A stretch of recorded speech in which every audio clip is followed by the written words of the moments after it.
இந்த வீடியோவை குண்டா இருக்கவங்க, சோம்பேறியா இருக்கவங்க, டயட்ல இருந்து உடம்ப குறைக்க போறேன்னு சொல்லி இன்னும் குறைக்காம சோம்பேறித்தனம் பட்டுக்கிட்டு இருக்கவங்க இந்த வீடியோவை பார்க்காதீங்க.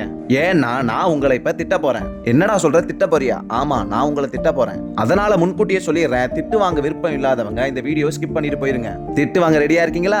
ஓகே. உனக்கெல்லாம் வெக்கமா இல்லையாடா? நீ உடம்ப குறைக்கிற, டயட்ல இருக்கேன்னு சொல்லியே நீ என்னைக்காவது அதுக்குள்ள வேலையை செஞ்சிருக்கியா? அப்படியும் நான் உங்களை பார்த்து கேட்டா நீங்க என்ன பதில் சொல்லுவீங்கன்னு எனக்கு தெரியும். டைம் இல்ல.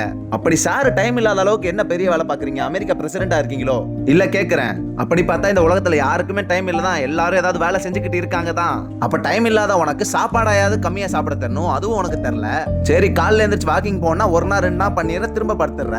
ஜிம்முக்கு காசு கொடுக்க தெரியுது, ஆனா ஜிம்முக்கு போக தெரியல. இதுலயும் சில பேர் இருப்பீங்க, ப்ரோ எனக்கு ஜிம்முக்கு போகலாம் காசு இல்ல, என்னால உடம்ப குறைக்க முடியலன்னு சொல்லுவீங்க. எனக்கு தெரியும். உங்களுக்கு ஜிம்முக்கு போக காசு இல்லைனா வீட்டுல தம்பிள்ஸை வாங்கி ஒர்க் அவுட் பண்ணுங்க.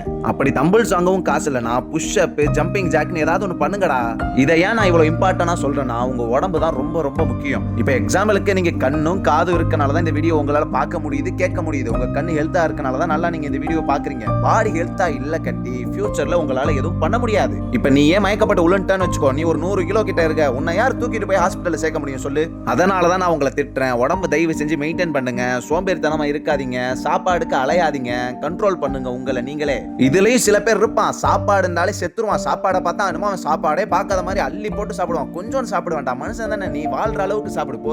உங்க எல்லாத்தையும் நான் நல்லதுக்கு தான் திட்டினேன். உங்க உடம்ப நீங்க நல்லபடியா வச்சிருந்தாதான் உங்க ஃபியூச்சர் நல்லா இருக்கும். அப்படி குண்டா கொழு கொழுன்னு இருந்தீங்களாக்கும் உங்களுக்கு ஹார்ட் டிசீஸ் வரலாம், சுகர் வரலாம், பிபி வரலாம், என்ன வேணா ஆகலாம். இப்போ இதை நான் சொல்றது காரணமே உங்க ஹெல்த்தை நீங்க தான் பாத்துக்கணும், புரியுதா? இது நான் ஏன் உங்கள்ட்ட சொல்றேன், நானும் குண்டா இருந்தவன் தான். கிட்டத்தட்ட 108 கிலோ இருந்தேன். அப்ப நான் என்னென்னமோ ட்ரை பண்ணி பார்த்தேன், உடம்ப குறைக்க முடியல.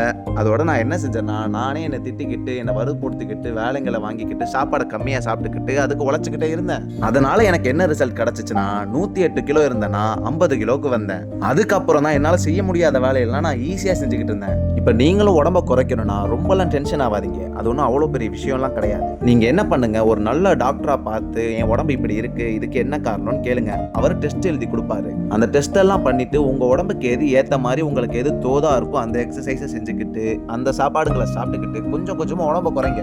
ஓகேவா? புரிஞ்சதா? நான் திட்டினதுக்கெல்லாம் கோச்சுக்காதீங்க.